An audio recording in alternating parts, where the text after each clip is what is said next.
지금 시각 7시 20분입니다. KBS.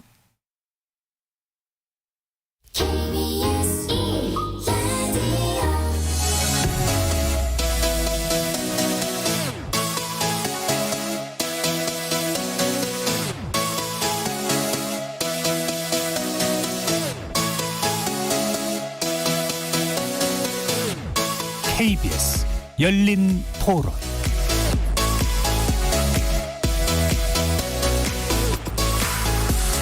안녕하십니까. KBS 열린 토론 정준희입니다.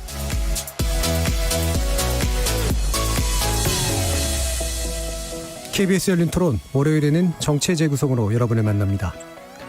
어제였죠. 이건희 삼성그룹 회장이 별세했습니다. 고 이 회장은 삼성전자 등 세계적 기업을 일군 국내 대표 기업인이었죠. 하지만 끊임없이 불거진 정경유착, 각종 기업 비리 등으로 인해서 삼성공화국이란 오명의 주인공이 되기도 했습니다. 때문에 이건희 회장 별세에 대한 정치권의 평가도 크게 엇갈렸는데요. 국민의힘은 공에 주로 초점을 맞췄고 정의당은 과에 방점을 찍었습니다. 더불어민주당은 공과 가를 모두 언급하기 위해 애쓴 흔적도 보이고요. 또 고 이건희 회장은 행정은 삼류, 정치는 사류, 기업 경쟁력은 이류라는 말로 한때 큰 사회적 파장을 일으키기도 했는데요. 정치 재구성 전반부 토론에서는 이건희 회장의 별세를 계기로 삼성 그리고 대기업과 우리 정치의 복잡한 관계에 대해 조명해보고 향후 정치와 기업 사이의 거리를 얼마나 어떻게 유지하는 게 필요할지 다각도로 짚어보겠습니다. 다른 한편 오늘 21대 국회 첫 국정감사가 막을 내렸습니다. 3주 정도 이어진 국감에서 눈에 띈 건 법무부와 검찰뿐인 것 같은데요. 21대 첫 국정감사의 내용과 의미, 정치의 재구성 2부에서 살펴봅니다. KBS 열린 토론은 여러분이 주인공입니다. 문자로 참여하실 분은 샵 9730으로 의견 남겨주십시오. 단문은 50원, 장문은 100원에 정보 이용료가 붙습니다. KBS 모바일 콩, 트위터 계정 KBS 오픈, 그리고 유튜브를 통해서도 무료로 참여하실 수 있습니다. 시민 논객 여러분의 날카로운 의견과 뜨거운 참여 기다리겠습니다. KBS 열린 토론 지금부터 출발합니다. 살아있습니다. 토론이 살아있습니다. 살아있는 토론, KBS 열린 토론. 토론은 라디오가 진짜입니다. 진짜 토론, KBS 열린 토론.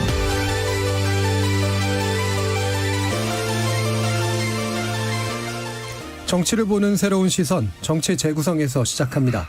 함께해 주실 네 분의 논객 소개하겠습니다. 오늘까지 국정감사에 매진해 오신 더불어민주당 장경태 의원 나오셨습니다. 네, 안녕하세요. 장경태입니다. 국민의힘 이준석 전 최고위원 함께하셨습니다. 안녕하세요. 이준석입니다. 국민의당 국민미래연구원장이시죠. 정현정 배재대 교수 나오셨습니다. 네, 안녕하세요. 전 정의당 혁신위원이신 김준우 변호사 나오셨습니다. 안녕하세요. 김준우 변호사입니다. 자, 1부에서는 이제 기업과 정치의 문제에 대해서 이건 회장 별세와 함께 좀 살펴보려고 하는데요. 뭐 공식적으로 무슨 이제 어떤 뭐 조의를 표명하거나 뭐 어떤 뭐 이런 거라기보다는 지금 각 당들의 이제 입장들을 좀 살펴보시면서 또 여러분들 네 분께서는 어떤 시각으로 좀 현재 국면을 보고 계시는지 의견 듣고 시작하도록 하죠. 이번에는 정의당하고를 대표하실 필요는 없습니다. 예, 김준우 변호사님의 독자적 견해가 있으시니까요. 한번 들어보시죠.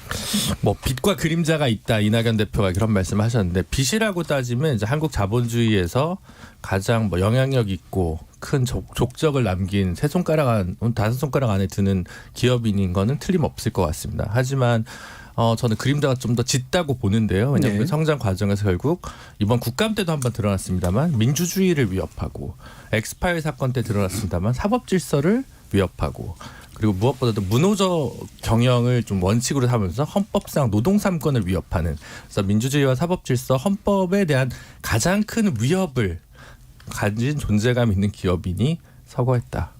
그렇게 생각합니다. 예, 알겠습니다. 뭐 짧게 해주셨고요. 예, 그 다음에 정현준 교수님 말씀드릴게요. 뭐 07과삼이라 그러잖아요. 근데 뭐 평가들이 많이 엇갈리는 건 맞는 것 같아요. 일단 이제 망인이시기 때문에 그 망인에 대한 어떤 명복을 또 빌고, 또 우리가 그 삼성 이건희 회장 개인의 어떤 그런 문제보다는 글로벌 기업으로서의 삼성을 일궈내는 과정, 네. 그리고 이제 기술 혁신이나 경영 혁신이라고 하는 새로운 어떤 기업 운영의 패러다임 이런 것들을 아주 적극적으로 도입해서 조직 경영에 또 적용을 하고 성과를 내신 분. 그래서 현재 삼성의 전 세계적 어떤 기업으로서의 위상 이걸 놓고 본다면 사실은 그분의 공이라고 하는 것을 우리가 뭐 간과할 수는 없는 것이다. 그리고 4차 산업 시대를 우리가 눈앞에 두고 있기 때문에 우리의 어떤 미래 성장 먹거리 이런 것들을 이끌고 나갈 어떤 기업가 혁신적 기업가 이런 부분들이 좀 앞으로도 많이 좀 나와줬으면 좋겠다라는 예. 그런 바람이 함께 있고요. 관은 이제 그거겠죠. 정경유착. 그것이 아마 핵심인 것 같습니다. 그러니까 우리의 대기업과 이 정치의 그 이른바 아름답지 못한 관계, 이런 어떤 부패적 연결고리 이런 것들의 핵심에 사실은 삼성이 서 있었다고 하는 점은 삼성 쪽에서도 부인할 수 없을 겁니다. 예. 그러니까 이제 앞으로 이런 일이 일어나지 않도록 우리가 어떻게 기업 구조를 개혁하고 정경유착의 어떤 정치의 책임도 있는 거잖아요. 예. 그러니까 그런 부분들을 다시 한번 일깨워줬다 이렇게 보고 있습니다. 예. 07 과3 03 과7 자, 뭐 숫자로 굳이 나누시는 것 같지는 않고요. 예, 공과 과에 대해서 골고루 말씀을 주셨네요. 장경태 의원 어떻습니까? 아무래도 수박의 겉과 속은 다른 색깔을 가지고 있듯이요. 양면이 있는 것 같습니다. 혁신적 리더십이나 창의적 기업 또 글로벌 도약을 위해서 삼성의 기업적인 측면에서는 열심히 노력하신 부분은 정말 뭐 충분히 인정받을 만하시고요. 다만 이제 이 삼성 내부에 불투명한 지배 구조라든지 조세 포탈이라든지 정경유착이라든지 문호조 경영이라든지 재벌 중심의 경제 구조를 강화해온 그러니까 기업 내적인 측면으로 내부로 좀 더 살펴보면 좀 골마있던 부분들이 있지 않았나 이런 생각이 들고요. 이제는 좀 삼성도 말씀드린 대로 글로벌 기업이 되었으니 이제 좀 이 세계 스탠다드에 맞는 기업적 문화를 가졌으면 좋겠습니다. 예, 알겠습니다. 자, 이준석 최고요. 저는 뭐 좀 이렇게 공인의 성격을 가지신 분들이 돌아가시면 조문을 자주 하고 오거든요. 그래서 뭐 근데 갈 때마다 저는 항상 조문은 조문의 성격에 맞게 하고 옵니다. 그러니까 다른 말을 그렇게 붙이고 싶지는 않은 것이 어쨌든 박원순 시장 때도 그렇고 예전 노회찬 의원 돌아가셨을 때도 그렇고 저는 항상 그 고인과의 추억을 생각하면서 저는 이렇게 조문을 했었고 그중에 좋은 것들만 보통 생각해서 언급을 하곤 했는데 이건희 회장과 제가 개인적으로 닿는 부분은 없지만은 저는 이런 생각합니다. 우리가 이제 만약이라는 가정을 해가지고 아까 뭐 김준호 변호사가 말한 것처럼 문호조 공영이라든지 이런 것들에 부정적인 측면을 계속 조명하려고 하지만은 반대로 또 그런 부분이 대한민국 산업의 경쟁력에 있어가지고 개선이 필요한 부분이다. 뭐 노조를 없애자 이런 건 아니지만은 네. 노사 문화의 개선이 필요하다 이렇게 보는 시각도 있는 것이고 저는 그런 관점을 봤을 때 이건희 회장의 어떤 경영 스타일이라는 것이 뭐 지금까지 삼성이 거두었던 성공이 어쨌든 원천이 될 수 있는 것이기 때문에 저는 그런 섣부른 평가는 하지 않겠습니다. 다만 이제 정치권에서 이제 이런 부분을 바라보면서 정경유착을 얘기하는 경우도 있는데 네. 우리가 이제 국정농단 때 뭐 말 3마리를 어떤 이유에서 삼성이 정유라에게 지원하게 됐느냐 뭐 이런 것들도 우리가 다 내용을 살펴봤지만은 정경유착이라고 하는 것은 결국 손바닥이 마주쳐야 되는 것이고 일반적으로 정치 권력이 경제 권력을 압도했을 때 나오는 그런 상황인 것이거든요. 그렇기 때문에 이건 정경유착은 앞으로 사라져야 될 그런 역사이고 그리고 이제 그런 과정 속에서 정치권도 일신을 해야 된다. 예, 선거 때마다 과거에 손을 벌렸던 그런 모양이라든지 아니면 당선이 되는 즉시 옆구리 비틀어가지고 그 기업인들을 옥죄했다든지 이런 것들을 끊는 데에는 우선 정치권도 최대한의 노력을 다해야 되는 것이 스스로 객체화해가지고 뭐 각 정당에서 그런 것도 정경유착 얘기하면서 제3자적인 관점에서 얘기하기에는 민주당 같은 경우에도 과거에 보면은 뭐 액수는 차이가 있을 수 있겠지만은 대선 자금 문제가 있었던 적도 있고 하기 때문에 저는 한마디로 이제 구시대의 한 거물이 같기 때문에 새로운 시대에는 이제 그런 문화 자체를 없애는 것이 우리의 남은 사람들의 사명이 아닐까 싶습니다. 예, 알겠습니다. 자, 네 분 얘기 들어봤고요.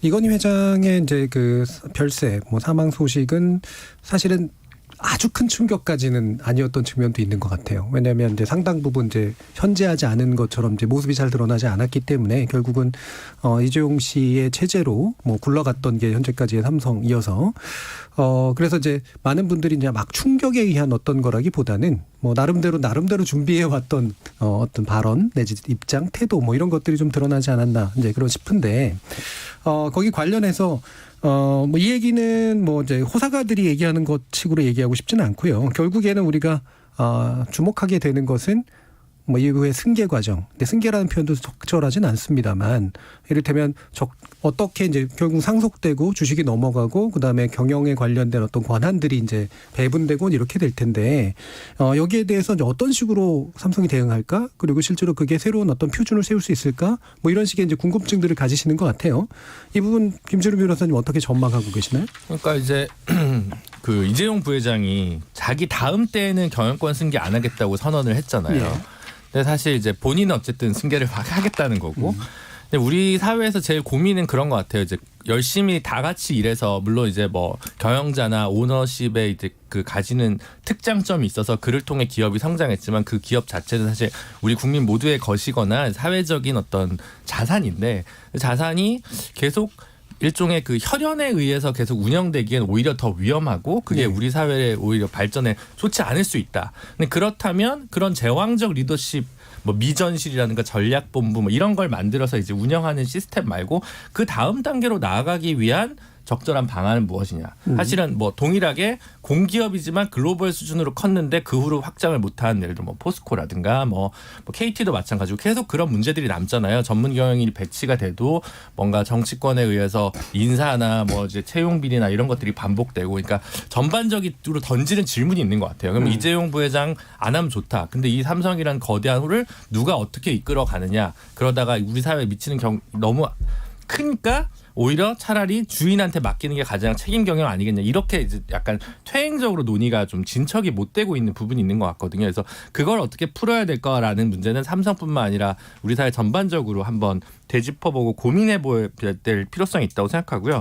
그 다음에 이제 뭐 상속과 관련해서 뭐 세제가 좀 바뀌어야 된다 뭐 이런 의견들을 이제 뭐 보수 정당이나 이런 데서도 많이 하시는데 실제로 근데 또 적극적으로 그런 걸 입법을 하는 것을 또 본 적은 별로 없는 것 같아요. 그러면 과감하게 경영권 승계를 위해서 일정한 뭐 지금도 세제 혜택이 약간씩 있습니다. 중소기업 같은 강소기업 같은 경우에 문제가 될 수 있기 때문에 이제 그렇지만 이 정도 규모에서는 사실 뭐 미국을 봐도 그렇고 사실 가족 경영의 태를 이제는 이 수준의 글로벌 기업을 유지한다는 건 저는 말이 되지 않는다고 생각하고 그래서 뭐 지금은 이재용 부회장의 리더십을 어느 정도 인정한다 하더라도 계속 그렇게 갈 수는 없다. 그거를 상속세 문제를 푼다고 해도 그거는 좀 다른 문제가 발생할 수밖에 없다. 왜냐하면 그 경영 능력을 확언할 수 없고 확신할 수 없기 때문에 그 고민은 꼭 짚어줘야 될 것 같습니다. 네, 그 가족 안에서 경영권을 어떻게든 넘겨주려고 하는 것은 지금 상속의 어떤 구체적인 세가 어떻게 만들어지는가 여부와는 무관하게 이후에 더 풀어야 될 문제라는 말씀이시잖아요.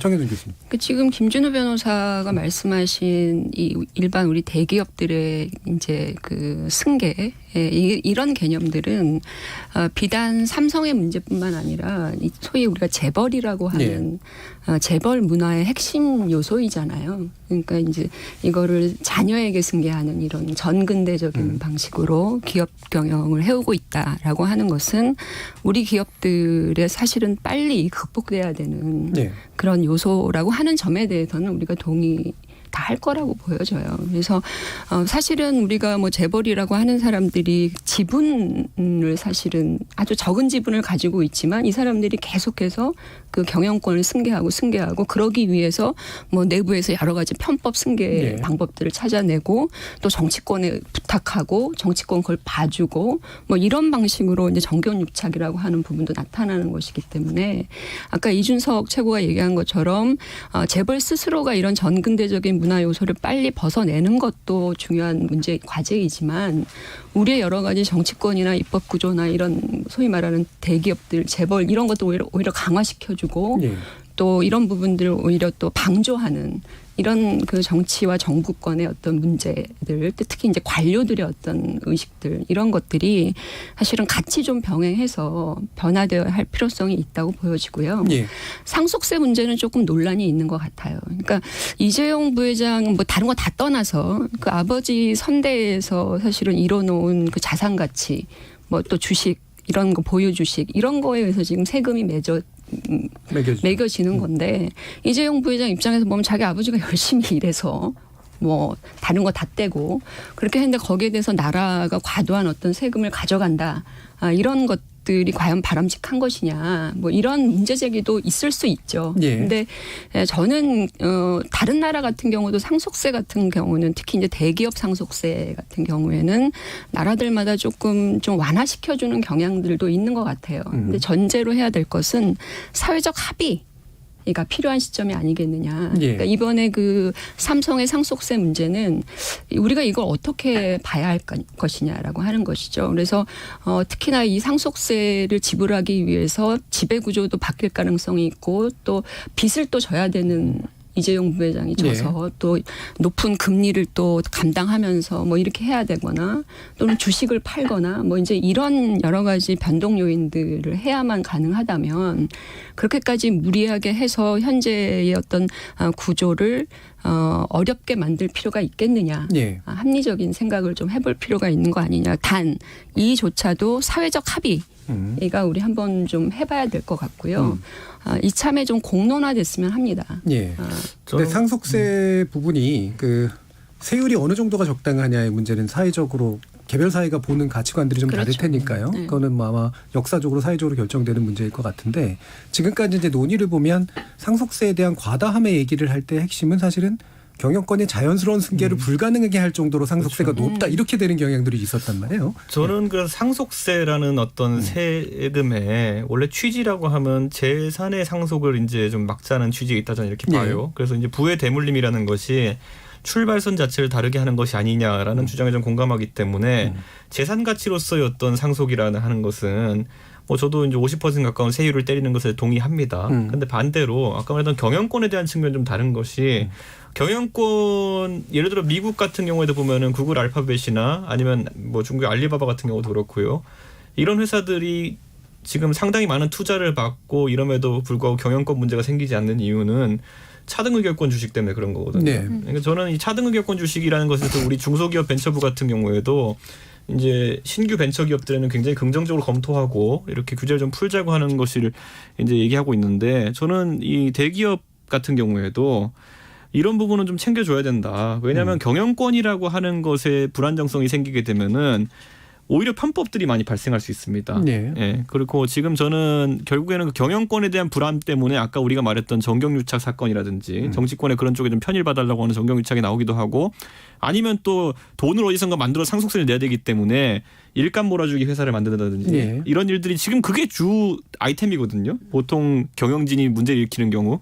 과거와 달라요, 괴가. 과거에는 이제 아예 정경유착을 통해 가지고 내가 돈을 더 벌어보겠다, 불합리한 이득을 취해보겠다였다면은 지금은 상속세로 그 승계를 하기 위한 어떤 자금을 만들기 위해 가지고 아까 말한 일감 몰아주기 형태의 회사를 만드는 것이 주 그 레파토리가 됐거든요. 저는 이런 상황 속에서는 아까 말한 재산의 상속은 최대한 억제하되 왜냐하면 재산의 상속이라는 건 그 재산을 가지고 나중에 불합리한 경쟁을 촉발시킬 수가 있으니까요. 그와 다르게 경영권의 상속에 대해 가지고는 다소 좀 유하게 갈 필요가 있고 만약 그 경영권의 상속이 잘못되어 가지고 성과를 내지 못하면은요 아무리 총수 일가를 하더라도 어느 시점에는 그 경영권을 내놔야 됩니다.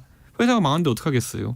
그런데 재산 같은 경우에는 상당히 오랜 기간 동안 남아가지고 그 힘이 되는 것이기 때문에 저는 그 두 가지를 구분해 볼 필요가 있고 이번에 뭐 이건희 회장 사후에 삼성의 경영권이 어떻게 흘러갈지는 전 잘 모르겠습니다만은 그런 과정 속에서 이런 논의가 자연스럽게 촉발되지 않을까 이런 생각을 합니다. 최근에 보면 이제 그 현대자동차 그룹 우리나라에 이제 두 번째, 세 번째 가는 그룹이죠. 그 그룹에서도 보면은 그 기업 총수라는 사실 좀 무형의 자리이긴 한데 그런 자리를 이제 정의선 부회장한테 이제 승계시키는 그런 과정이 있었는데 사실 그쪽도 보면은 일감 몰아주기 논란에 자유롭지가 못하거든요.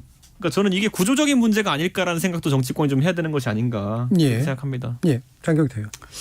일단 기본적으로 정경유착이라는 게 뭐 닭이 먼저냐 알이 먼저냐 할 수는 있는데 결국 이 법을 지키고 특혜를 바라지 않으면 되는 것이거든요. 기업 입장에선. 그러니까 요즘에는 뭐 특히 이제 정치권이 압력으로 이익을 갈취하는 행위 자체가 사실 어렵기 때문에 당연히 기업에서 제보하면 그 정치인의 생명도 끝나고요. 정치권도 엄청난 파장을 가져오기 때문에 먼저 요구하는 일은 없을 겁니다. 아마 최소한 상식적인 상황에서는. 그런데 아마 이 정치권이 가져간 이익과 파장 이상의 기업 이익을 발생하기 때문에 아마 이런 혹은 어떤 특혜가 있을 수 있기 때문에 저는 이 정경유착의 고리가 좀 안 끊어지는 것도 있을 수 있다 이렇게 보는데요.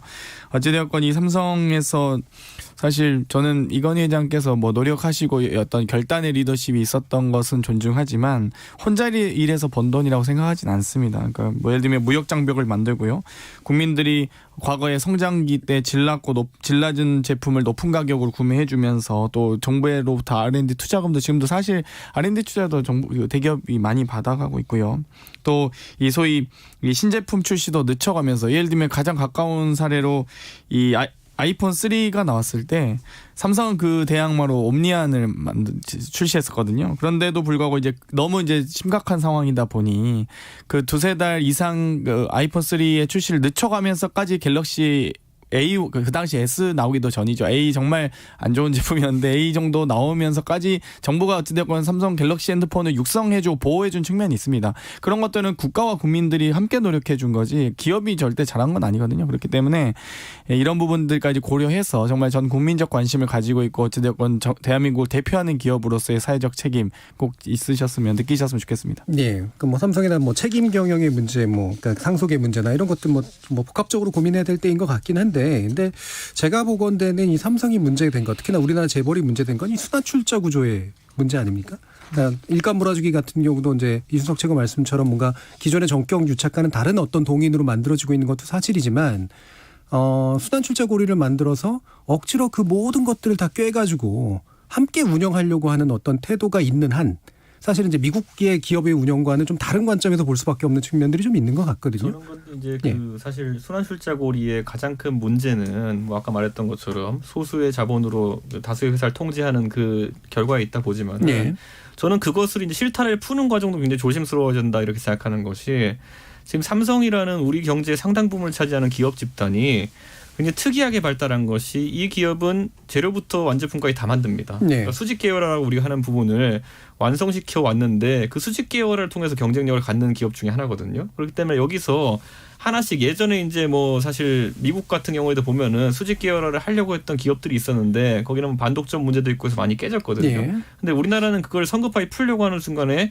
제품 경쟁력이라든지 회사 경쟁력이 또 무너질 수 있는 부분이 있어요. 그러다 보니까 저는 이 부분에 있어가지고 전문 경영인 체제가 그래서 어려운 것도 있습니다. 예를 들어 지금 삼성 같은 경우는 디스플레이도 개별 회사에서 만들고 메모리도 이제 만들고 뭐 완제품도 다른 회사에 만들고 배터리 다른 회사에 만들고 이렇게 하는데 각자의 이익을 극대화한다는 시나리오 자체가 어떻게 동작할지에 대해서 아직까지 아무도 확신이 없는 거거든요. 그러니까 저는 이 부분은 저는 장기적으로는 당연히 분리가 돼야 된다 보고요. 이 수직 계열화를 통해 가지고 경쟁력이 생기는 지점은 이제 지났고 제가 봤을 때는 문제가 될 지점들도 있다 이렇게 보고 국제적으로 이건 더 성장하기 위해서 상당한 장벽이 됩니다. 예를 들어 그 전문 회사, 예를 들어 미국의 퀄컴 같은 경우에는 반도체 설계에 전문화되어 있기 때문에 전 세계에 자기 반도체 설계하는 업체 말고 나머지는 다 고객이 되는데 예를 들어 삼성전자 같은 경우에는 모두 다 만들기 때문에 모든 제품의 경쟁사가 되어버리는 상황도 생기고 이런 거거든요. 그렇기 때문에 저는 이런 것 측면에서 기업이 좀 뭐 변화를 꾀해야 된다는 건 인정하겠지만은 이거 성급하게 풀다가는 제가 봤을 때는 수직 계열화 자체가 깨져버릴 수 있다. 이런 우려가 좀 있습니다. 수직 계열화야 이제 뭐 역사적 시대나 상황에 따라서 이걸 독점으로 보냐 마느냐 장점이 있느냐 없느냐는 이제 되게 여러 가지지만 적어도 삼성이 그런 방식으로 성장해 온 것만은 분명하고 그게 경쟁력을 준 것만은 맞죠. 근데 예를 들면 삼성물산이나 금융회사 같은 것들을 끼고 이제 출자하는 구조까지 이게 그걸로 파악해야 되냐라는 궁금증이 나서요. 김준일 변호사는 어떻게 보세요? 그렇죠. 그러니까 사실은 이제 90년대식 선단 경영부터 이제 올라가면 사실 이제 수직권은 이제 특정한 제품군이나 산업군에서 그런데 사실 이 나라처럼 뭐 옷부터 아파트까지 다 한 그룹에서 짓는 경우는 사실 이제 이렇게 해서는 사실 선택과 집중이 안 돼서 국가 경쟁력 차원에서는 별로 이제 기업 경쟁력 자체가 글로벌 기업으로 가긴 좀 어려운 부분이 사실이고 그것 때문에 IMF 직후에도 뭐 반도체 부분 같은 경우도 빅딜이 있었고 이제 여러 가지 있었지 않습니까? 그래서 좀 정리를 하고 이제 집중할 수 있는 걸 집중을 해야 사실은 뭐 그 심화되는 세계 경쟁 속에서 좀 한지 안 그러면 계속 내수 기업 수준에서 그냥 이윤을 서로 나눠 먹는 방식으로 지금도 사실 뭐 현대나 삼성이나 다 뭐 호텔부터 뭐 다 갖고 있지 않습니까? 사실 틈만 나면 더 벌어질 수 있는데 그 자체가 사실은 있는 자신의 그 산업 영토에서 더 기술 발전해서 글로벌로 안 가고 좀 손쉽게 가다 보면 국가 경쟁력 자체가 조금 취약해지는 측면이 분명히 있기 때문에 뭐 순환 출자 구조 문제도 있지만 그런 식의 경영을 계속 해왔고 손쉽게 이제 땅 따먹기처럼 산업을 펼쳐왔던 구태에서 이제 좀 벗어나야 된다라는 것도 이제 한 가지 좀 짚어야 될 것 같습니다. 예, 그 구조 자체가 이제 저는 김준호 변호사 지금 말씀하신 거에 저도 비슷한 생각인데요. 그러니까 내수 시장에서 예를 들면 이 소자본, 그러니까 소지분을 갖고 있는 경영을 좀 확대시켜주기 위해서 실제로 지분들을 막 끌어다 모아가지고 하기 위해서 문어발식으로 네. 업종을 확대시키고 그 어떤 내부적인 시장적 경쟁력이나 이런 것이 중요한 게 아니라 사실은 그 경영주의 어떤 그 소지분을 보호해주기 위한 차원밖에 되는 게 아니잖아요. 네. 근데 그러다 보면 어떤 문제가 발생하냐면 우리 대기업들이 글로벌 시장에서 예를 들면 R&D라든지 그러니까 연구개발, 상품개발, 또 기술개발 이렇게 해서 상품 먹거리를 만들어서 실제로 시장 경쟁 안에서 뛰어들기보다는 내수의 그런 구조에 빠져가지고 자기네들 어쨌든 유지가 되니까 예. 그렇게 하면 유지가 되니까 그러면 이제 일종의 이제 기업 총이익이라든지 또는 세계 시장 경제에서의 우리 어떤 순이득이라든지 이런 것들을 끌어내는 대기업들의 어떤 능력이라고 하는 거는 그것 때문에 사실은 많이 제한을 받고 있다라고 하는 것이죠. 그래서 오히려 기업들이 단순하게 R&D 열심히 해서 기술 개발 열심히 해서 상품 팔고 그걸 상품화해서 팔고 시장 안에서 수익을 얻어내는 그렇게 해서 그것을 내수로 끌어들이든 뭐 예를 들면 인건비에 투자를 하던 이런 방식으로 선순환을 만드는 게 아니라 이미 그런 방식으로 운영이 가능하고 존치가 가능하기 때문에 이 기업들이 이제 말하자면 발전하거나 혁신하는 능력에 상당히 영향을 준다는 거거든요. 그래서 저는 그런 차원의 순환 이 출자 구조는 어떻게든 약간의 어떤 법적인 강제 그것이 뭐 수직 구조이든 뭐 떠나서 법적인 어떤 강제가 필요하고 특히 이 연구개발과 기술개발의 어떤 기업의 혁신적 능력을 강화한다라는 차원에서도 저는 일정한 어떤 조치가 좀 필요하다고 보는 것이죠. 예. 자, 이와 같은 이제 그 선단 경영과 순환 출자 구조가 만들어진 게 과거에는 문어발식으로 다 해보겠다고 지금은 알짜가 되는 기업을 소유하기 위해서는 이렇게 저렇게 막 도미노를 맞춰가지고 엮어야지만 소유가 가능하기 때문에 생기는 문제고 묘책을 만드는 거고 미전실이 사실 그런 식의 역할들을 했던 거잖아요. 그러니까 더 고도화되고 있는 그렇죠. 거죠. 예. 그래서 뭐 이제 어떻게 해체해야 되는가의 문제에 대해서 물론 좀 더 조심해야 될 필요가 있겠지만 지금의 이제 그래서 정경유착의 양상이라는 게 지금 뭐 최순실 사건이라든가 이런 것도 단지 말 세 마리의 문제가 아니라 거기에 국민연금 관련된 문제 그다음에 주식 평가에 관련된 문제, 그럼으로써 수산 출자를 완성하는 문제하고 연관이 돼 있었기 때문에 비단 피해자거나 대지 종속 변수가 아니라 나름대로 아까 이제 강경태 의원께서 얘기하신 적극적인 이익을 좀 추구하는 행동이었다 이런 판단을 하고 법적으로도 하고 있는 것 같은데요.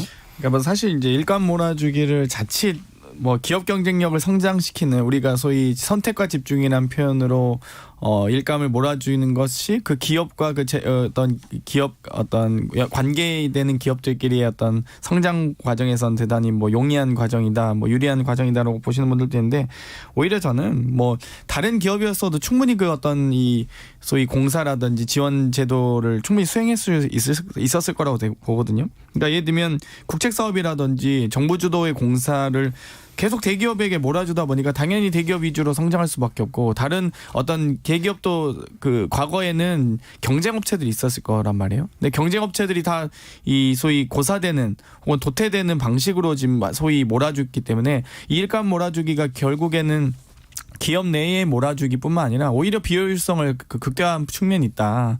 오히려 더 높은 가격에 더 좀 뭐 예를 들면 다른 기업에 맡겼으면 더 싸고 더 좋은 품질 좋은 경쟁력 있는 능력 있는 기업이 했을 수도 있었는데 오히려 이 소위 재벌 내의 계열사에게 또 수주하려고 하다 보니까 좀 더 무리한 비효율성이 증가한다든지 예를 들면 대규모 토목공사 대부분 대기업 건설사에게 가죠. 대기업 건설사가 또 하청을 주는 구조고요.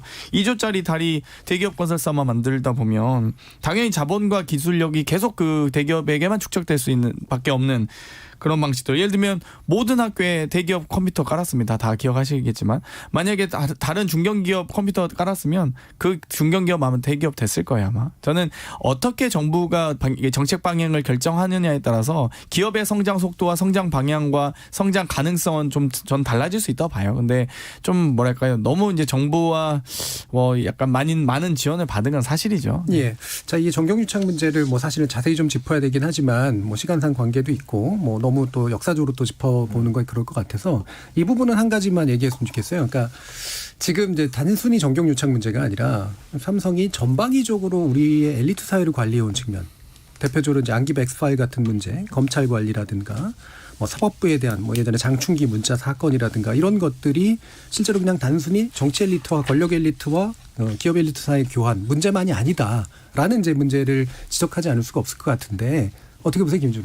그렇죠. 사실은 대기업 총수 그룹 중에 사실 이재용 부회장이 뭐 얼마 전에 구속이 됐었습니다만 그 전까지 삼성만은 이제 구속을 피했던 그 역사가 있어요. 현대 정몽구 회장도 뭐 보석으로 중간에 나왔지만 구속 기소가 됐었고 최태원 회장 실형 살았었고 이재현 회장 실형 살았었고 어지간한 대기업은 사실은 이게 벗어나질 못했습니다. 근데 삼성은 유독 그 부분에서 굉장히 관대한 처분을 받았고 수없이 많은 의혹이 유야무야 넘어간 적도 되게 많았기 때문에 거기에 대해서 정말 삼성 무죄 나머지 유죄 같은 이런 이상한 어법들이 분명히 있었거든요. 그래서 그게 사실 우리 사법부에서도 검찰과 법원 모두 오욕의 역사라고 좀 생각이 들고 이제 그런 시대는 좀 이제 지나가야 되지 않냐. 만약 이제 거인이 한 명 뭐 돌아가셨다고 한다면 그런 평가는 분명히 좀 남아야겠다는 생각이 들고요. 그리고 아까 좀 얘기를 못하고 지나간 부분이 하나 있는데 이건희 회장이 물론 이제 뭐 신경영 선언, 프랑크푸르트 뭐 파이오니어로서 엄청나게 많은 일을 했습니다만 사실 IMF 때 삼성도 조금 휘청했던 게 사실 90년대 중반에 본인이 너무 자동차 회사를 갖고 싶어가지고 수없이 많은 로비를 해서 결국은 부산의 민심까지 움직여서 신호공단 만들었다가 사실 회사가 크게 망할 뻔, 기울 뻔 했던 적이 있지 않습니까? 그때도 사실은 왜 기아차를 안 샀냐? 그럼 이제 여러 가지 물론 이유들이 있겠습니다만 기아차가 노조가 있어서 삼성이 사기 싫어했다라는 이제 또 믿을 만한 가설이 있거든요, 분명히. 예. 그런 정도로 보면 이게 1인의 어떤 그 독단 결정 이런 구조가 가진 위험도 분명히 삼성도 한번 그 오너 리스크가 분명히 있었다. 그런 점도 좀 한번 간과하지 않고 넘어갈 수는 없다고 생각이 듭니다. 네. 자, 이 전방위 관리 체계로 다시 좀 돌아가서 유준석 최고위원 어떻게 지금 어느 정도 상황까지 와 있고 어느 정도로 개선되고 있는 것 같으세요? 저는 기본적으로 삼성이 능동적으로 예를 들어 본인들이 불합리한 이득을 취하기 위해서 정관계 또는 언론까지 로비를 했던 것에 대해 가지고는 당연히 구태의연하고 이거는 계속 앞으로 이제 뭐 검찰이라든지 이런 거 지적해가지고 끊어야 될 관행이죠. 그런데 거꾸로 말하면은 지금 이제 거꾸로 공직사회나 아니면은 뭐 일부 뭐 법조계도 그렇고 오히려 삼성의 눈치를 보고 있는 이쪽 같은 걸 어떻게 해결할 것이냐라고 했을 때 그 사람들이 나중에 어쨌든 삼성 뭐 퇴직하고 나서 삼성에 뭐 취업한다든지 이런 것들에 대해 더 엄격한 제한을 해야 되는 것이겠죠. 예를 들어 당연히 뭐 본인의 전문성을 가지고 뭐 법무 담당으로 해당 기업에 가고 이런 것들을 아주 틀어막을 수는 없겠지만은 이미 이제 뭐 예를 들어 금융 관련 기관에서 근무했던 공직자들 같은 경우에는 과거 같은 경우는 퇴임 이후에 금융지주사회 회장으로 하거나 이런 것들이 거의 당연했다 그러면은 이제 박근혜 정부 때부터 그것에 대해서는 엄격하게 이제 차단을 하거든요. 근데 나머지 영역에 있어가지고 민간 기업의 어쨌든 그런 어떤 대관이라든지 이런 업무로 가는 것에 대해 가지고는 많이 열려 있는 게 사실인데 저는 이 부분이야말로 이해관계 충돌로 심하게 다뤄야 되는 것이다. 그래서 예를 들어 한 4, 5년 정도의 취업 제한 기간이라든지 이런 걸 둘 수 있는 부분도 고려해야 되는 것이 이미 엔지니어 같은 사람들 있잖아요. 엔지니어 같은 사람들에게는 경쟁사 취업 제한이라든지 이런 것이 굉장히 강하게 걸려 있어요. 그런데 반대로 이 사자 달린 사람들이라든지 이런 사람들에게는 공무원이라든지. 공직을 그만두고 난 다음에 그런 자리를 가는 것이 상당히 넓게 열려 있는 문이다 보니까 공직에 있을 때부터 눈치를 보는 문화가 있다. 이건 부인할 수 없는 사실이거든요. 저는 이거는 당연히 틀어막아야 되는 부분이다. 이렇게 보는 것이고 무엇보다도 이 로비라고 하는 것이 실효성이 있기 때문에 지금 이렇게 자꾸 그런 어떤 인맥관계도 형성하고 또 관리를 한다라는 것이 이제 가능한 것인데 이거는 정권 차원에서 안 된다는 것을 4, 5년만 보여주면 그다음부터는 그에 대한 투자가 상당히 줄어들 것이다. 저는 이렇게 보는 거기 때문에 여야 막론하고 그 부분은 조심해야 되는 것이 아닌가. 그런 측면에서 이번에 뭐 정의당에서도 이번에 뭐 류호정 의원도 많이 지적한 부분도 있고 한데 이런 것은 뭐 여야 가리지 않고 이제 앞으로 좀 지켜봐야 되는 게 아닌가 생각합니다. 저는. 그러니까 뭐 구시대적으로 이제 뇌물 직접 주고 이런 것들도 문제지만 이거야 뭐 형법적으로 처벌하면 되는데. 옛날 같으면 말 세 마리 줬다 해가지고 문제 됐겠습니까 그거를? 그런데 이제 그게 문제 된다는 것을 알았다 그러면은 삼성도 로비에 있어가지고 이제 조심해야 될 것이고 그리고 반대로 그런 어떤 말 세 마리 같은 거 받는 게 문제 없다고 생각하는 사람이 있어서도 안 되겠죠. 그러니까 저는 이제 앞으로는 문화가 정착이 돼야 된다 이렇게 봅니다. 장기적으로 이제 공직자들이 이제 직접적으로 지원받는 건 아니래도 이제 노후 보장이라든가 이후에 진출의 문제. 아니 삼성은 이해 줄 생각도 문제. 없는데 알아서 기는 사람도 있어요. 네, 그런 부분들이 사실은 상당히 내면화되어 있는 부분들이 있는 것 같아요. 그러니까 제가 솔직히 어이가 없어가지고 막 뭐 언론인 중에도 보면은 예. 아니 왜 이거는 지적을 안 합니까 그러면은 야 앞일은 모르는가 이렇게 얘기하는 사람들이 있어요. 예. 네, 어쩔 수 없는 겁니다. 그거는. 네, 누군지는 밝히지 않으시는 것 같고요. 예. 자, 장경태 의원. 예를 들면 이제 정관계와 언론과의 어떤 관계성을 봤을 때 고위공직자들의 이제 소위 퇴임 후 재벌 취업 등이 가장 네. 문제잖아요.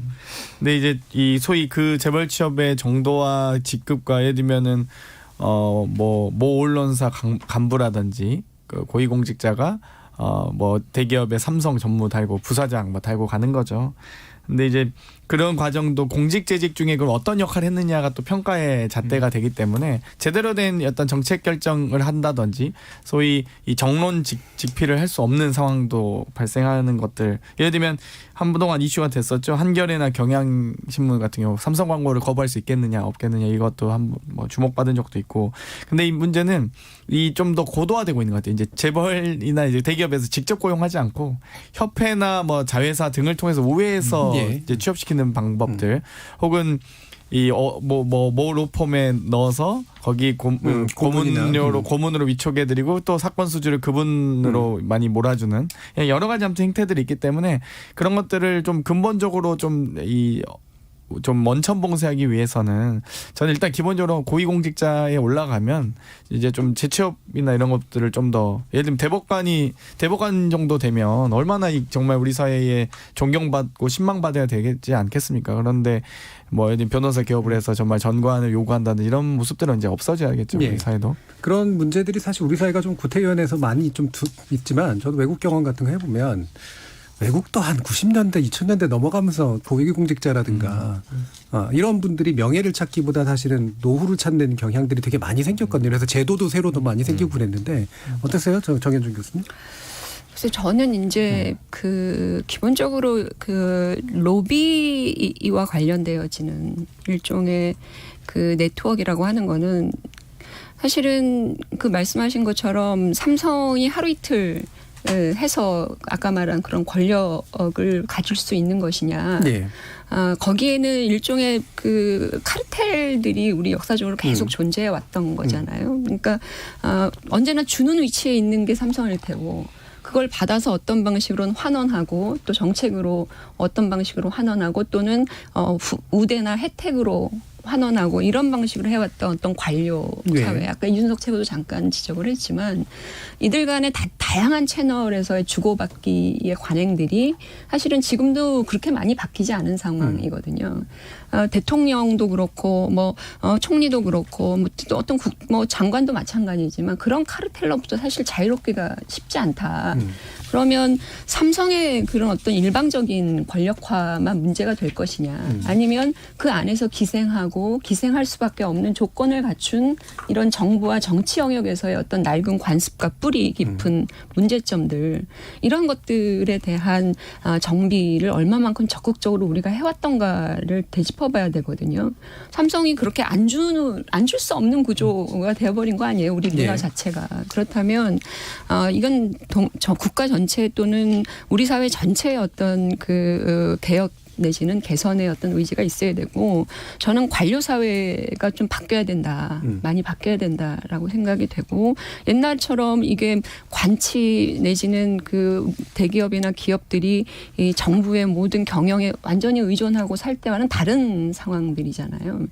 그렇다면 그런 상황이라면 좀 관의 어떤 개혁적인 노력 이것도 동시에 이루어져야 되고 거기에서의 변화가 있어야 사실은 로비 자체의 어떤 의미도 그만큼 상실되는 것이라고 생각이 듭니다. 저는 근데 아까 여기서 이제 그 공직자들 같은 경우에 약간 취업재단 같은 것도 제가 얘기했지만은 그렇다면 그에 대한 반대급부도 저는 준비하는 게 좋다 이렇게 보는 게 우리가 공직사회가 가장 그래도 청렴하다라고 인정하는 나라가 싱가포르잖아요. 근데 싱가포르의 어쨌든 그 공직 청렴성의 가장 근원으로 보는 것 중에 하나가 거기는 참 그 강요나 아니면 차관급 이상의 거기에 임금을 정하는 방식이 특이한 게 우리는 차관급 얼마 딱 정해져 있잖아요. 그리고 호봉제라고 그 밑에 공무원들은. 그런데 싱가포르는 6개 직군의 평균 임금을 곱하기 3분의 2 한 거. 그러니까 예를 들어 다국적 기업이라든지 회계사라든지 이런 사람들 연봉 탑 10명 안에 드는 사람들의 평균치의 3분의 2까지를 보장합니다. 예. 임금에. 그러니까 저는 이게 뭐냐면은 공직 사회는 상당히 명예를 바탕으로 이제 돌아가는 조직이고, 근데 우리나라에서는 이상한 문화가 형성돼 있는 게 젊을 때 한 50대까지는 내가 명예를 위해서 또는 그 직급을 위해 가지고 공직 사회에서 노력하다가 나중에 한 50대 후반째 퇴직하고 나가지고는 그때 지금까지 못 벌었던 돈을 벌기 위해 가는 경우가 있거든요. 저는 이런 것들이 하나의 부패 또는 아까 말했던 도덕적 해이 원천이라 보는 거기 때문에 직급 체계나 아니면 보수 체계 같은 경우도 그 명예를 지키면서 올라가도 물론 민간만큼은 아니겠지만 일정 부분 보상을 받을 수 있다는 확신이 있으면은 저는 꼭 그런 선택을 하지 않을 거라 보거든요. 저는 그 부패에 있어가지고는 항상 전 세계에서 가장 그래도 청렴도가 높다는 평가를 받는 싱가포르 방식이라든지 이런 것들을 좀 탐구할 필요가 있다. 우리는 솔직히 말하면 명예냐 돈이냐를 선택하게 되는 지점들이 생기게 마련입니다. 예. 그리고 그때가 부패에 가장 취약한 것이고, 제 친구들도 보면은 한창 그게 있었어요. 보면은 최근에는 검사 초기 임용되는 사람과 예를 들어 김앤장 같은 대형 로펌의 변호사로 들어가는 사람의 초봉이 5배 가까이 차이 난 적도 있습니다.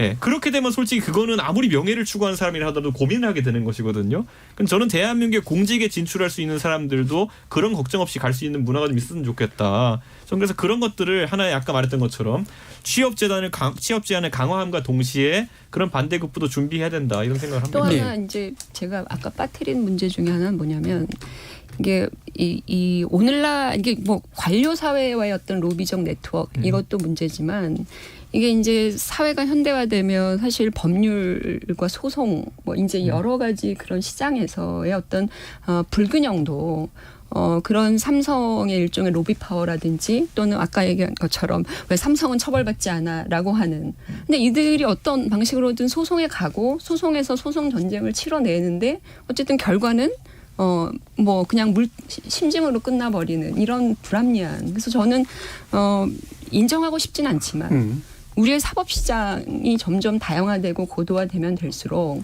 이런 막강한 재력을 갖고 있고 또 특히 아까 말한 특정 회계법인과의 어떤 그런 관련성들 속에서 사실은 건건이 다 이기는 거죠. 네. 이런 방식의 어떤 결과물로 도래할 수도 있는 것이 아닐까. 뭐 어떤 드라마 같은 거 이렇게 보면 이런 특정 그 막강한 법률법인들이 특정 대기업의 모든 송사를 다 관리하고 거기서 또 정치적 로비까지 담당하는 이런 것이 나오는데 그게 현실이 아닐까. 그렇다면 우리의 어떤 그 법률과 사법 뭐 또는 민법 뭐 모든 영역에서 이 삼성의 어떤 지배력이라고 하는 것은 일정한 그 법률 소송 비용으로 또는 막강한 어떤 법률법인들의 지원 역할로 이런 것들이 강화되면서 많은 법망을 피해간다거나 또는 무죄로 난다거나 뭐 이런 결과들이 점점 더 많이 도래하는 것은 아닐까. 김준호 변호사님 계시지만 법률계도 좀 각성을 해야 되는 거 아닌가. 그러니까 그런 김준호 생각이 변호사님 들어요. 그쪽에 가깝진 않으셔가지고 각성하고 싶습니다. 정말 범죄에 들어가시진 않을 것 같아서 안타까워요. 관리를 안 당하실 것 같아서. 예. 친구들이 많이 있지 않아요? 뭐 네, 뭐 그쵸. 뭐 대학의 선후배들이 많이 다니니까. 근데 뭐 저는 그냥 그런 것 같아요. 뭐 배 아파서 우리나라 최고 부자여서 관심 있는 게 아니라 국민연금이 삼성그룹에 얼마나 주식이 많이 들어가 있습니까? 그러니까 이씨 일가의 사실 상속세 승계 문제나 집안의 여러 가지 분쟁 문제는 제 관심사는 아니고 우리 국민의 재산이 가장 많이 들어가 있는 기업이니까 이 기업의 새로운 질서가 좀 빨리 잘 안착되는 그 진통을 좀 스무스하게 잘 지나갔으면 좋겠다는 바람일 뿐입니다. 자, 그럼 일부 정리하면서 우리 집권 여당의 더불어민주당의 우리 장경태 의원께서는 어쨌든 뭐 이거 제도로 만들어야 되는 주체이니까요. 어떤 질서를 가능하게 해야 된다라고 보시는지 말씀 들어볼게요. 일단 뭐 기본적으로 우리가 가지고 있는 어떤 사법 불신이라든지 사회에 대한 불신을 최소화하고 어떤 국가기관과 고위공직자들의 어떤 청렴도를 높이기 위해서 노력할 수밖에 없는 것 같아요. 그러니까 삼성 엑스파일 같은 경우도 사실 관련자들, 뇌물 관련자들은 하나도 처벌 안 당하고, 예를 들면 삼성 엑스파일 보도했던 이 언론사 편집장은 대법 유죄, 또 엑스파일 보도한 기자는 또 대법 유죄, 또 노회찬 전 의원께서도 대법 유죄, 이런 식으로 계속 유죄받았던 그 사례들, 정말 그러면 사법 신뢰와 고위공직자들의 신뢰를 높이기 위해서는 뭐 방금 이제 이준석 최고께서도 얘기하셨지만 다양한 어떤 재취업 형태라든지 어떤 물질적인 지원을 받을 수 있는 것들, 또 기업 입장에서도 기본적으로 사실 어떤 법적인 편의나 특혜만 요구하지 않으면 되거든요. 혹은 그것만 바라지 않으면 되고요. 이미 우리나라의 대기업들은 충분한 경쟁력을 이미 갖췄기 했기 때문에 더 이상의 이 어떤 이 정치권과의 결탁을 통해서 더욱더 성장하기 위한 노력들은 할 필요가 없다라고 보여지기 때문에 앞으로 이 재취업 관련된 그런 부분들만 좀 더 명확하게 법적인 제도적인 틀만 만들면 가능할 거라고 봅니다. 자, 알겠습니다. 자, 1부에서는 이건희 회장 별세를 계기로 정치 권력, 경제 권력 그리고 우리 사회의 문제를 살펴봤고요. 후반부 토론 국정감사 문제 살펴보겠습니다. 그럼 우리 토론 진행되는 동안 청취자들이 보내신 의견도 들어보고 가죠. 정의진 문자캐스터. 네, 지금까지 청취자 여러분이 보내주신 문자들 소개합니다. 권정원님, 상속세가 높으니까 부자들이 편법을 써서 빠져나가는 게 아닐까요? 텍스 H님, 편법을 쓰는 게 잘못이지 왜 상속세가 높은 게 잘못인가요? 제 입장에서는 이해가 되지 않는 논리입니다. 풍백님, 대기업의 재산이 과연 순전히 오너의 것인가요? 노동자와 주주들에게 돌아갔어야 할 이득을 불법 취득한 겁니다. 원희님, 역대 정권의 특혜 속에 성장한 기업이 바로 삼성입니다. 국민들의 소비로 대기업이 되었고 세계적인 기업이 됐어요. 상속세를 통해 사회에 환원해야 합니다. 오윤재님, 삼성의 공이 3이라면 관은 7이라고 봅니다. 오로지 회사 발전을 위해 노동자의 삶을 앗아갔으며 무책임한 행태와 더불어 직간접적으로 국민과 국가에 민폐를 끼쳐왔기 때문입니다 해주셨고요. 4116님, 한 사람의 별세를 놓고 잘잘못을 표현하기 전에 고인의 명복을 비는 게 우선돼야 하지 않을까요? 장례가 끝난 다음에 잘잘못을 평가하는 게 맞다고 봅니다. 조윤정님, 정치는 선거로 심판이라도 받죠. 재벌인 삼성을 견제할 수 있는 세력은 현재로서 우리나라에는 없다고 생각합니다. 김범식님, 지금은 기업인보다 정치인이 강자라고 봅니다. 정경유착의 고리를 끊어내기 위해서는 정치인들이 먼저 바뀌어야 합니다. 이미식님, 재벌 기업의 1세대들이 물러난 지금이야말로 새로운 기업과 정치 문화를 바로 세우는 적기라고 봅니다 라고 보내주셨네요. 네, KBS 열린 토론. 이 시간은 영상으로도 생중계하고 있습니다. 유튜브에 들어가셔서 KBS 1라디오 또는 KBS 열린 토론을 검색하시면 지금 바로 토론하는 모습 보실 수 있습니다. 방송을 듣고 계신 여러분이 시민 논객입니다. 계속해서 청취자 여러분들의 날카로운 시선과 의견 보내주세요. 지금까지 문자캐스터 정의진이었습니다. 토론이 세상을 바꿀 수는 없습니다. 하지만 토론 없이 바꿀 수 있는 세상은 어디에도 없습니다.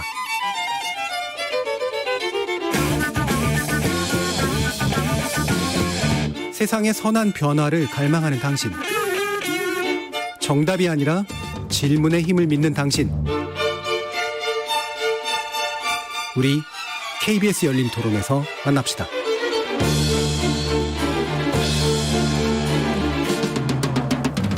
KBS 열린 토론 월요일 코너 정치의 재구성 함께하고 있습니다. 전 정의당 혁신위원이신 김준우 변호사, 국민의당 국민미래연구원장이신 정현정 배재대 교수, 이준석 전 국민의힘 최고위원, 그리고 더불어민주당 장경태 의원 이렇게 네 분과 함께하고 있습니다. 자, 국감 21대 첫 국감이었고요. 3주 정도 진행이 됐는데 지난주에 잠시 이준석 최고위원의 입을 빌어서 우리 활약상을 얘기하긴 했습니다만 언론이 또 이렇게 호의적으로 보도해 주지는 않아서 아쉬움이 좀 있었습니다. 그래도 초선이어서 첫 국감 여러 가지 좀 감회가 있으실 것 같아요. 장경태 의원 좀 말씀 주시죠. 일단 국정감사가 워낙 이제 국민들의 집중을 받기도 하고요. 그래서 많은 또 스터디와 또 제보 등을 통해서 노력을 했습니다. 개인적으로는 정말 최선을 다한 국감이었다고 생각하고요. 저번 주에도 말씀해 주셔서 코나 전기차에 현대차에서 자발적 리콜이라든지 이번에 특히 이제 택배 노동자들에 대한 여러 가지 이 처우 개선에 대한 국토부 2차 2차례에 걸친 권고안이라든지 이번에 특수고용 형태 근로자들에 대한 특고 노동자에 대한 여러 제도화에 대한 필요성이 이제 공감대를 얻은 것이 매우 의미 있다고 보고요. 하지만 그럼에도 불구하고 아직까지 이제 법안들이 좀 방치되고 있거나 혹은 너무 이 신변 잡기식으로 약간 너무 그 이벤트식으로 국감이 좀 희화화되는 부분이 있습니다. 그래서 정말 열심히 준비하고 정말 정책 국감을 준비하신 우리 당뿐만 아니라 국민의힘 의원님들도 계시거든요. 많이 계신데 그분들은 정말 기사 한 줄도 안 나더라고요. 제가 우리 국토위 같은 경우도 예를 들면 개인적으로는 송원석 의원님이라든지 국민의힘에 정말 김희구 의원님이라든지 이렇게 열심히 준비하신 분들 많으시고 당연히 더불어민주당에서는 저희가 정부를 상대로 정쟁할 수는 없기 때문에 당의 정책적인 부분을 질의했었는데 정말 그런 것들은 하나도 안 나오고요. 예를 들면 테스형 그런 것만 도배가 되고 그래서 좀 안타까웠습니다. 예. 그러면 제가 오늘 또 얘기를 들어보니까 올해가 이제 또 그 비대면 상황이라서 현장에 가보지를 못하는 한계가 좀 많았다 그러더라고요. 그래서 취재하는 사람들 입장에서도 현장에 가면은 좀 그림도 좀 나오고 좀 재밌는 얘기도 좀 나오는데 그러지 못하다 보니까 그냥 더 예전보다도 그냥 맹탕이면서도 동시에 눈에 띄는 것만 그냥 얘기하는 그런 경향이 있더라는데 현장에서도 좀 그런 어려움이 좀 현장 있었나? 분위기도 저희 이제 국토위 같은 경우는 좀 제일 큰 상임이다 보니까 30명이 있잖아요. 그러니까 이제 현장에는 50명 이내로 제한했었기 때문에 뭐 전문위원님들이나 국회 사무처 행정요원들을 제외하고는 보좌진 딱 2명만 앞뒤로 PPT 준비할 수 있는 분만 딱 2명만 있고 의원들도 3개조로 나눠서 돌아가면서 앉아 있었어요. 그러니까 뭐 토론을 하려면 눈앞에 보고 있다가 왜 그렇게 말씀하시냐고 이렇게 좀 이 토론도 되고 이 논쟁도 하고 그러면 되는데 자기 할 말만 하면서 돌아가면서 발언대에 서는 느낌이랄까요. 예. 그래서 발언만 하고 빠지기도 하고요. 언론인들도 이제 출입이 제한되다 보니까 풀 기자나 그러니까 소위 소수만 네. 딱 한두 명 와서 취재하고 그것들을 그냥 현장 외부에 있는 기자님들에게 이렇게 알려드리고 그러다 보니까 좀 약간 턴 방식 그러니까 원래 이 국감을 리얼타임 형식으로 실시간 중계도 되고 실시간 토론과 논쟁도 붙고 해야 되는데 턴 방식으로 이렇게 되다 보니까 예. 그냥 저 차례 끝났습니다. 상대 차례 하세요. 약간 이런 방식으로 돼서 아무래도 조금 또 이 역동성은 좀 많이 떨어지지 않았나 이런 생각이 듭니다. 예. 자, 우리 이제 국감 뭐 흔히 말하는 야당의 시간이라고도 얘기를 하는데 만족스러우셨나요? 국민의힘. 저는 솔직히 말하면 저희 당 이제 초선 의원 비율도 상당히 높아지고 있기 예. 때문에 다들 국감에 적응하는 기간이었다라는 느낌이 약간 들고요. 이번에 뭐 각 뭐 진영이라 하면 좀 그렇지만은 예를 들어 저희 당 의원님들 같은 경우에는 이재명 지사를 맞아가지고 이제 배팅볼을 신나게 던져주고 예. 이게 자기들은 강속구라고 던졌다고 생각하지만 알고 예. 봤더니 배팅볼이고 그 이번에 여당 의원들도 특히 그 법사위 나중에 장경태 의원 법사위 꼭 안 갔으면 좋겠는데 거기는 집단으로 이제 강속구를 윤석열 총장은 던진다고 생각했는데 알고 봤더니 배팅볼이었어요 전부 다. 예. 뭐 이런 상황이 발생하다 보니까 외로 띄워줬다 이거죠? 네. 관심이 그쪽으로 몰렸다 좀 이런 생각이 좀 들고요.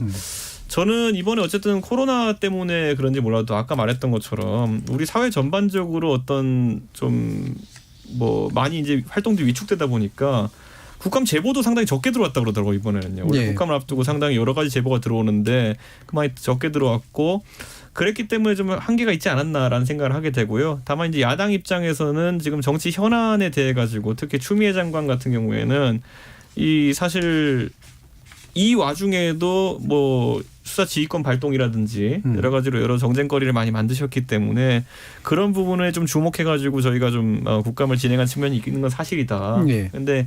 아까 장경태 의원 말한 것처럼 이제 뭐 민생에 해당하는 영역들 진짜 준비해 오신 분들이 많았는데 그분들이 좀 조명받지 못한 것은 좀 불합리한 것이 아닌가 저는 이런 생각을 하고 그 이제 그런 역할을 하는 분들에게 조명해 주실 분들은 국민들이기 때문에 한 번이라도 자기 지역구 국회의원들 한 번씩 검색해 주십시오. 하다 보면 우리 동네 국회의원 양반이 제대로 했나 이런 것들 체크해 주시면은 그래도 힘이 나서 내년 좀 더 잘하지 않을까 이런 생각합니다. 예.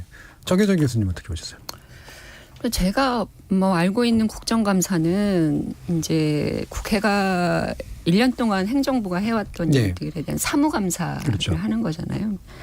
근데 이제 그 사무들에 대한 우리가 모르는 일들, 그러니까 이제 행정부에서 어떤 일이 오고 가는지 모르는 일들에 대해서 국회의원들이 국민의 목소리를 대변해서 밝혀내고 그거를 국민들에게 알리고 뭐 이제 이런 방식으로 국정감사를 네. 생각을 했었거든요.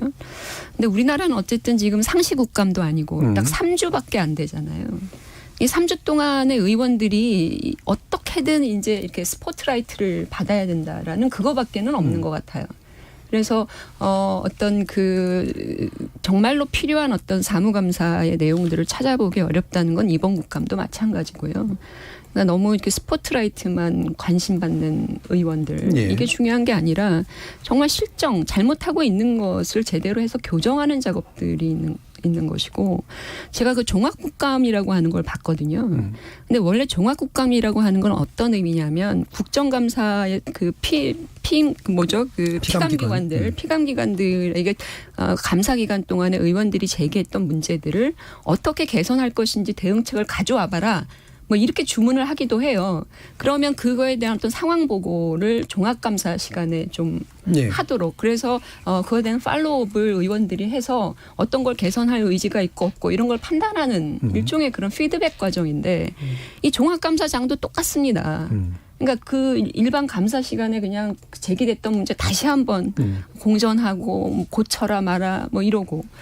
그래서 이게 우리나라 국회의원들이 실제로 국정감사를 바라보고 있는 어떤 그 인식이 그냥 인기몰이 그리고 어차피 짧게 이루어지는 거니까 별거 없다. 그냥 스포트라이트나 많이 받자 예. 이러고 넘어가는 거 이거 여전히 반복되는 질서인 것 같고요. 또 하나 알 수 없는 것 중에 하나는 여당 의원들의 태도예요. 사실은 국회는 행정부 견제기구인데 우리는 늘 언제나 여당 의원들은 행정부 기관장, 피감기관들을 또 옹호해요. 이게 무슨 의원 내각제 국가도 아니고 그냥 옹호하느라고 하다 보니까 야당 쪽에서는 또 그 옹호하는 의원하고 싸워요. 네. 네, 그러면서 이게 정치 국감이 되고 이런 건데 따질 건 제대로 따지는 국회 입장에서 행정부를 감시한다라고 하는 그 원래 의식. 그러니까 대통령이나 행정부가 뭐 자당 출신이어서가 아니라 보호하기보다는 오히려 비판해서 개선하는 게 훨씬 정권에도 도움되는 건데 여당 의원들의 태도도 안 바뀌는 것 같아요. 그냥 무조건 응호하고 옹호하는 자료와 데이터들을 계속 갖다가 대고 뭐 이런 상황들을 보면서 국민의 입장에서는 이런 국감 왜 하냐 이런 얘기를 할 수밖에 없는 거죠. 자, 그럼 바로 그냥 다시 한번 돌려서 장경태 의원 보시기에 그러니까 여당 의원으로서도 입법으로서의 감시 기능 그건 좀 이렇게 한 케이스들은 이런 것들이 있었던 것 같다라고 혹시 제시해 줄 만한 거 있으세요? 뭐 코나 케이스 건 말고. 근데 입법부 그러니까 사실 여당이라고 해서 정부 정책을 비판하지 않거나 예. 그런 건 아니거든요. 저희도 충분히 이 약간 뭐 질책도 하고요. 약간 감사 요구도 하고요. 그래서 그게 이제 근데 문제는 이렇게 정책 질의라면 언론에서 별로 안 받아줘서 예. 예를 들면은 뭐 예전에 최강욱 의원님 같은 경우도 실제로 감사 요구하기도 했었고 뭐 그러니까 물론 좀 당은 다를 수도 있습니다만 저희도 어떤 현안에 대해서 분명히 질의하고 이걸 그 개선 요구를 하고요. 제도 개선이나 혹은 주의 조치라든 징계 요구도 하기도 하고 있기 때문에 여러 가지가 있는데 과연 이 이제 국정감사가 어떻게 하면 좋은 국감이냐를 따져봤을 때 저는 상시 국감이 꼭 옳지는 않다라고 보긴 하거든요. 그러니까 실제 이제 피감 기간의 수도 일정하게 한정돼 있기도 하고요. 그리고 국감은 이제 30일 이내에서 진행해야 되는데 주목받는 이슈들은 좀 큰 피감 기간에 좀 한정되긴 해요. 그러니까 예를 들면 정말 작은 피감 기간에 예를 들면 연구 영역 보고 2천만 원짜리 왜 하느냐 이런 건 이제 구두질의하진 않거든요. 그러니까 사실 구두질의뿐만 아니라 수많은 또 서면 질의가 있기 때문에 또 그 서면 질의 과정에서 충분히 작은 이슈들은 다 골라냅니다. 그러니까 이 소위 방송에서 볼 수 있는 화면들은 정말 극히 일부다. 큰 피감 기관에 정말 큰 이슈, 좀 사회적인 파장과 이런 중요한 이슈들을 골라서 하는 거기 때문에 그 이면에 이 서면질이 훨씬 많다고 보시면 되고요. 또 한편으로는 이 국회 일정상 이 법안 심사라든지 결산하고 또 국감하고 또 예산안 심사 이제 다음 주부터 예산안 심사 들어가거든요. 근데 이 국회 일정상 국감이 10월 정도 하는 게 좀 일정상 맞긴 해요. 예를 들면 5월에 저희가 뭐 이제 상시 국감을 한다거나 과거 예를 들면 상반기 하반기를 나눠서 한다고 하면 제가 보기에는 피감기관 입장에서 상반기 국감 받는 게 훨씬 좋죠. 예. 이 결산이 보통 매도 먼저 받고. 보통 한 7월 정도에 나오는데 결산 나오기 전에 빨리 감사 받는 게 훨씬 좋겠죠. 그러니까 국회 일정상도 저는 10월 정도가 좋은데 이제 가장 중요한 건 시기보다는 내실 있는 국감을 위해서 어떻게 할 거냐. 예를 들면 우리나라 이제 어쨌든 국회 권한이 한계가 있는 것도 있잖아요. 예를 들면 예산도 심의권이 이제 편성권이 없다든지 미국의 국회와는 좀 다르죠. 권한 자체가. 예를 들면 자료 요구권이 있지만 우리가 조사권 없다든지 여러 가지 권한이나 입법부에 강화할 수 있는 조치들 또 논의할 수 있다고 보는데요. 이 국감 자체를 늘게 하면 저는 일단 체력부터 안 될 것 같습니다. 1년 내내 이게 3주간 거의 저도 일주일에 집에도 못 가는데. 상시 국감이 되면 이런 형식은 아닐 거예요. 그러니까 이제 상임위별 이제 국감 거기에 맞는 일정들을 짜겠죠. 네. 근데 이제 이게 이제 경주 힘들어서 게임인데요. 안 하시려는 건 아니죠. 옆에 저도 이제 거의 3, 4일에 한 번씩 집에 들어가서 거의 소파에서 자고 그러거든요. 국감인데 옆에 의원실에서 열심히 하고 있으면요. 국정감사를 형식적으로 하면 우리 의원실 안 할 수가 없어요. 다른 모든 사람들의 이 근로 강도는 엄청나게 더 세지겠죠. 실제로 우리가 뭐 일하지 않는 국회 그랬지만 사실 국회의원들이 굉장히 열심히 뭔가를 하고 있는 건 맞는 것 같은데 제가 먼저 일단 건너뛰어서 죄송합니다만 김준우 변호사님 어떻게 보셨어요? 생산성은 항상 의심스럽지만 국감 때는 뭐 여의도에 있는 모든 분들이 고생을 많이 하죠. 피감기관도 고생을 많이 하고 보좌진도 고생을 많이 하고 언론도 고생을 많이 하고 또 이제 뭐 그 특정한 의원실에서 뭔가 좀 중박 정도를 노리면 특정 언론이랑 같이 뭐 단독의 형태로 갔다가 또 뭐 그러다 오버가 나기도 하고 뭐 이제 여러 가지 일들이 있었는데 어쨌든 이번 국감 때 또 이제 고생하신 많은 뭐 입법 노동자 근로자분들 고생하셨다는 말씀을 드리고 싶고 그런데 이제 그게 결국 다 덮어버린 게 이제 사실 뭐 그 법사위 이슈가 이제 다 덮었잖아요. 그래서 지난 금요일 날 그 법사위 윤석열 검찰총장 나오기 전날 제가 아는 어떤 뭐 대학 선배 보좌관 하는 선배가 열심히 이제 오늘 지금부터 밤을 새서 일해야 되는데 내일 어차피 법사위라 내가 하는 일은 아무것도 티가 안 날 거야 이렇게 얘기를 하더라고요. 그날 모든 프로그램이 망했습니다. 네.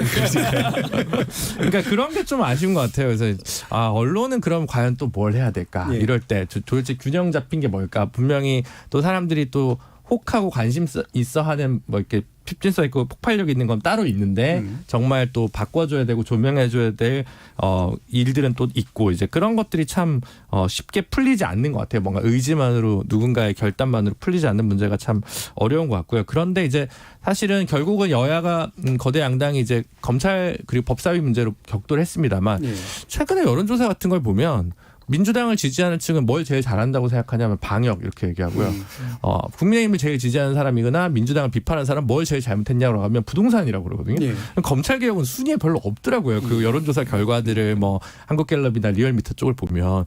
그래서 저는 계속 좀 생각이 드는 게 국민들은 그렇게까지 그러니까 재미는 있는데 싸우면 재미는 있는데 뭐 남의 싸움이 제일 재밌지만 그렇게 중요한 건가 이게 각 당이 정말 사력을 다해서 싸워야 될 그 어떤 최전선의 격렬한 정책 대립이 있는 그 지점인가 지금 몇 가지 수사 그런 부분들과 관련해서 거기에 대해서 다시 한번 좀 저는 개인적으로 좀 물음표가 생기긴 하더라고요. 국민적 관심 같은 경우는 총선으로 상당 부분은 표현했다고 생각하시는 것 같고 국민들은 근데 그 이후로는 이제 제도에 좀 맡기는 것 같은데 시청률은 높은지 몰라도 말씀처럼 이제 구체적인 제도나 뭐 구체적인 내용에 대해서 관심들은 그렇게까지 센 것 같진 않다. 아니, 이렇게 볼 수 있는 것 같아요. 누가 집어넣느냐를 봤을 때 이 노래방 기계 도대체 누가 이 노래를 신청한 거냐 봤을 때 계속 추미애 장관이 넣고 있어요. 계속 가가지고 국회에서 계속 똑같은 노래 넣고 있어요. 검찰개혁 해가지고 신청곡은 추미애 장관이 했다. 명을 거역한다 뭐 해가지고 이 가수는 나오기 싫은데 윤석열 가수는 계속 나와야 되는 거예요. 그냥 자꾸 이 노래를 트니까 저는 이거는 추미애 장관한테 귀책 사유가 있다. 아까